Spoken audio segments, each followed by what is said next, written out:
Every culture, past or present, has pondered the afterlife, seeking answers to what happens after death.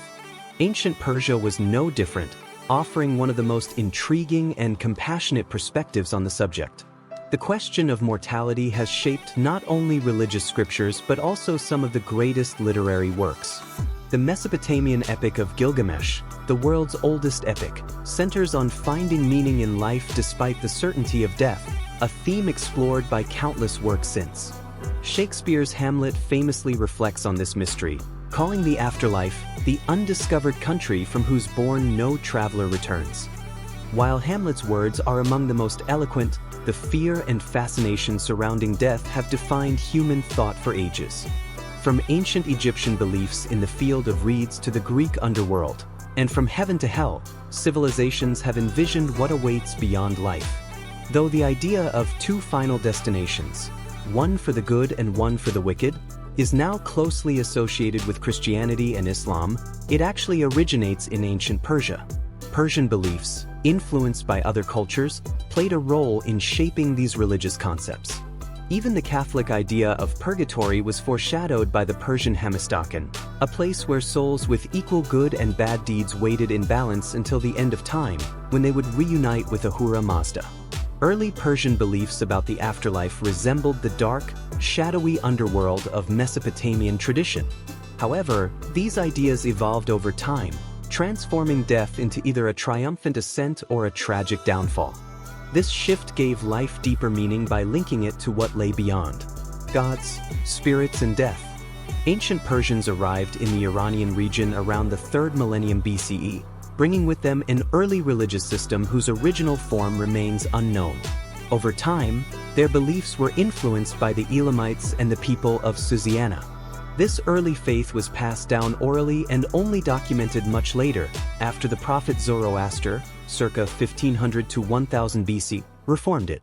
Because of this, it is difficult to distinguish pre-Zoroastrian elements from later additions. However, texts like the Avesta, Vendidad, and Bundahisan provide insights into these early beliefs, even if some aspects were retroactively altered. Originally, Persian religion was polytheistic, with a pantheon led by a supreme god, Ahura Mazda. Each deity had a specific role.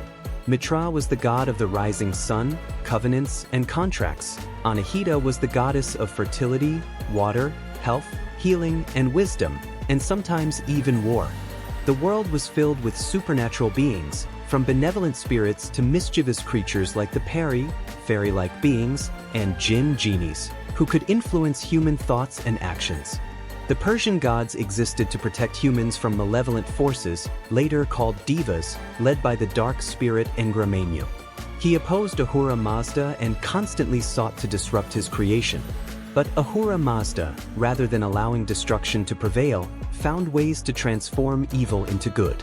For example, when Engra killed the primordial bull, Gavivadatta, Ahura Mazda purified its remains, leading to the birth of all animals. Similarly, when Engra killed the first human, Geomartin, Ahura Mazda ensured that his purified essence gave rise to the first mortal couple, Mashya and Mashyanik, who lived in paradise. However, Engra deceived them, convincing them that he was their true creator and that Ahura Mazda was the deceiver. When they believed his lies, they were cast out of paradise, introducing death into the world. But even this, Ahura Mazda turned into something meaningful, giving each human the choice between good and evil. By doing so, he granted humanity a purpose, to live with virtue in the eternal struggle against darkness. Early Persian afterlife.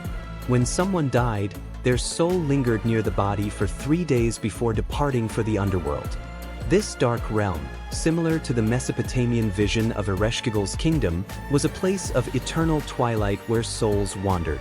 In Persian belief, this land was ruled by King Yima, also known as Yama, the first great mortal king. Though once favored by the gods, he fell from grace due to the influence of Engra. Like Ereshkigal, Yima's role was to keep the dead in his realm and the living out. As in many cultures, the dead depended on the prayers and remembrance of the living.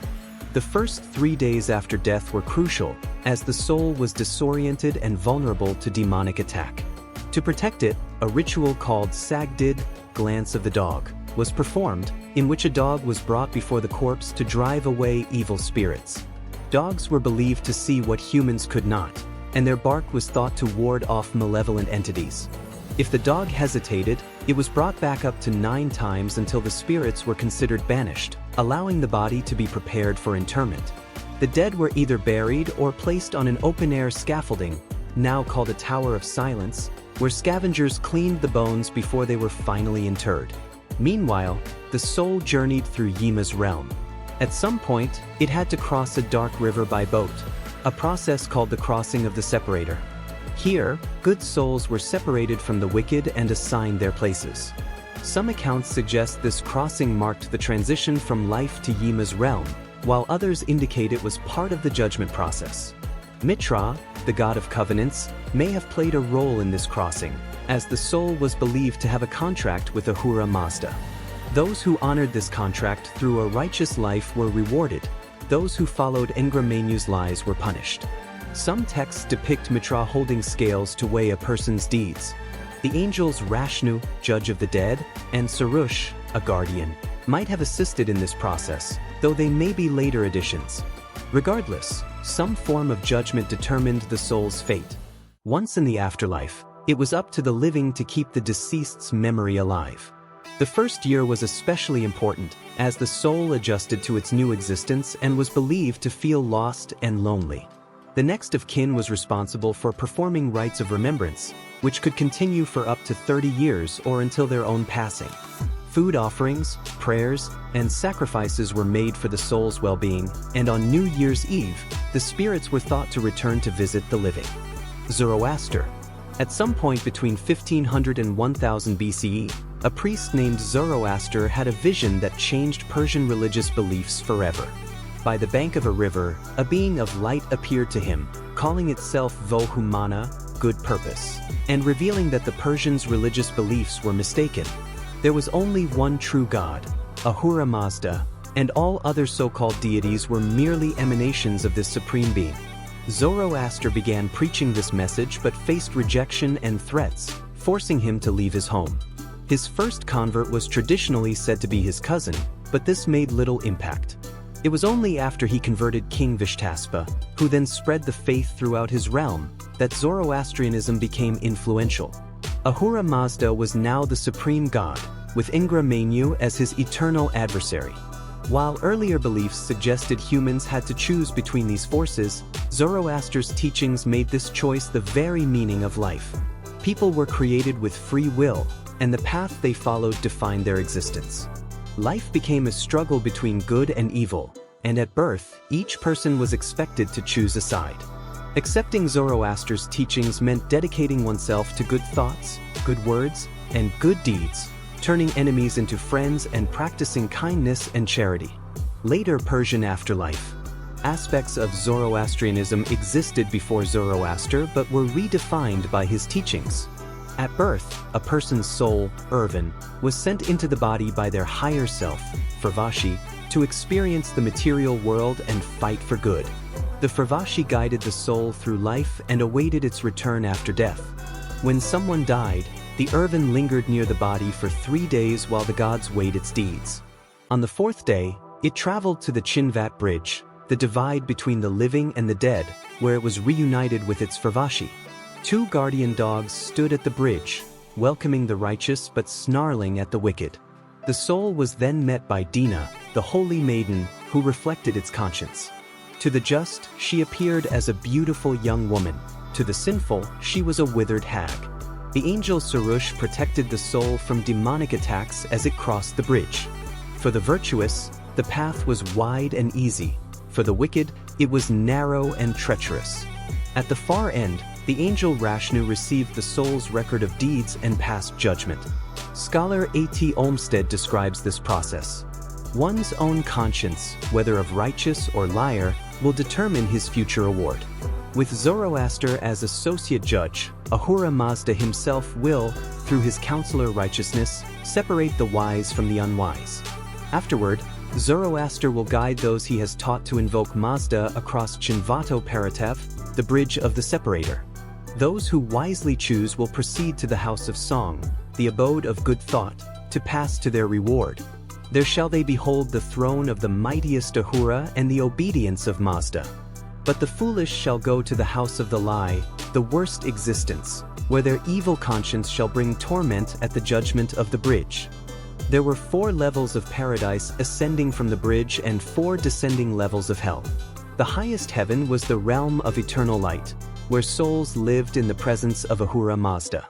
Between the lowest heaven and the deepest hell lay Hamistakan, a purgatory from which souls could ascend or descend over time. The lowest pit, the house of lies, was a place of darkness and torment, where lost souls suffered eternal loneliness. Yet, hope remained even for the worst souls. Ahura Mazda, being entirely loving, could not bear the thought of eternal damnation. In time, a Messiah, the Saoshyant, one who brings benefit, would come, ushering in the Frashokaridi, end of time. The world would end as humanity knew it, and all souls would be gathered to Ahura Mazda. Even those in the House of Lies would be freed, and Engra Mainyu would be destroyed. In the end, everyone would reunite with their loved ones, living in peace with Ahura Mazda for eternity. Conclusion. This vision was suppressed in Persia after the Muslim-Arab invasion and the fall of the Sasanian Empire in 651 CE. Zoroastrians faced persecution, their altars were destroyed, libraries burned, and mosques built over sacred sites. Despite this, Zoroastrian and earlier Persian beliefs about death and the afterlife continued to shape the evolving Muslim perspective, just as they had influenced Christianity and even earlier Judaism.